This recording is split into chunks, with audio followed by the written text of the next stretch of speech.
Menjumpai Anda kembali dalam program Bible Everyday. Dan hari ini kita akan belajar dari Kejadian pasal yang ke-42. Maka dari Kejadian pasal yang ke-42 ini kita mengerti bahwa terjadi kelaparan hebat di semua negeri, dan termasuk Yakub dan anak-anaknya atau saudara-saudara Yusuf, semuanya juga mengalami masa kekeringan dan masa kelaparan hebat. Maka Yakub mendapat kabar bahwa ada banyak gandum di Mesir. Kenapa ada banyak gandum di Mesir? Yakub rupanya tidak mengetahui bahwa ada banyak gandum di Mesir karena ada Yusuf di sana, karena ada anaknya di sana. Yusuf yang disertai dengan hikmat Allah, maka di waktu masa kelimpahan tidak memboros-boroskan gandum itu, melainkan menyimpannya begitu rupa, memperbanyak lumbungnya begitu rupa. Maka ketika tiba waktu kekeringan atau waktu kelaparan, maka tersedia banyak gandum di Mesir. Dan kemudian Yakub menyuruh anak-anaknya untuk membeli gandum itu di Mesir. Maka dari Kejadian pasal yang ke-42 ini kita mengerti bahwa Tuhan ketika dia berjanji, ketika Tuhan memberikan mimpi, maka mimpi itu pasti digenapi. Terbukti dulu Yusuf mendapat mimpi. Apa mimpinya? Mimpinya adalah saudara-saudaranya memiliki berkas, dan berkas itu tunduk kepada berkasnya atau berkas Yusuf. Maka itu merupakan gambaran bahwa satu kali saudara-saudaranya akan sujud menyembah kepada Yusuf, adiknya itu. Dan Kejadian pasal yang ke-42 ini ternyata benar-benar digenapi.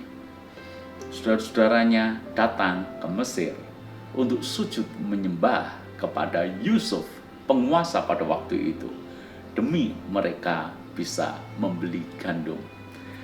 Saudara-saudara semuanya, kita belajar dari ayat-ayat ini bahwa ketika kita setia dengan mimpi yang Tuhan taruh dalam hidup kita, maka satu kali kelak mimpi itu menjadi kenyataan. Kalau hari ini Anda misalnya memiliki mimpi, atau Anda merasa Tuhan menaruh beban dalam hati saudara, menaruh sebuah mimpi yang sedemikian besar mungkin bagi saudara, dan mungkin Anda berpikir bahwa sepertinya itu hal yang mustahil, sepertinya itu hal yang tidak mungkin. Tapi kalau Anda merasa Tuhanlah yang memberikan mimpi itu, tolong bedakan mimpi yang dari Tuhan dan ambisi pribadi, karena perbedaannya sangat tipis. Kalau Tuhan memberikan sebuah mimpi dalam hidup kita, belajarlah setia terhadap mimpi Tuhan itu, dan jagalah mimpi itu. Jangan biarkan ada sesuatu yang membunuh mimpi-mimpi yang dari Tuhan itu bagi hidup kita.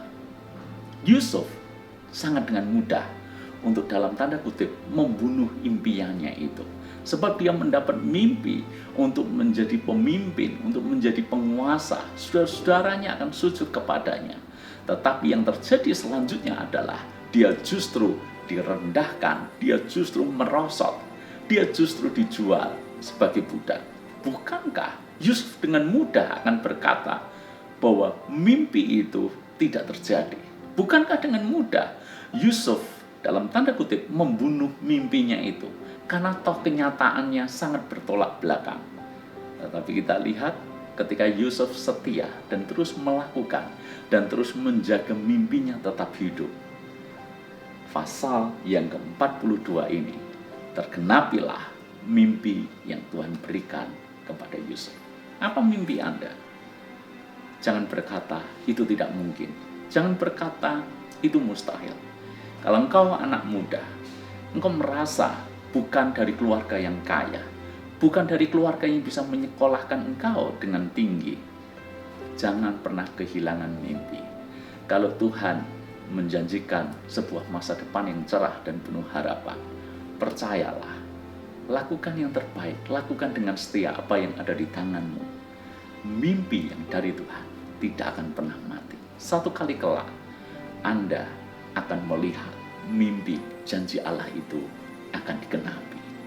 Apapun yang hari ini Tuhan taruh dalam hati kita, mimpi-mimpi apa yang Tuhan taruh dalam hati kita, mungkin mimpi ini sudah tahunan yang lalu, atau mungkin belasan tahun yang lalu, atau bahkan mungkin puluhan tahun yang lalu.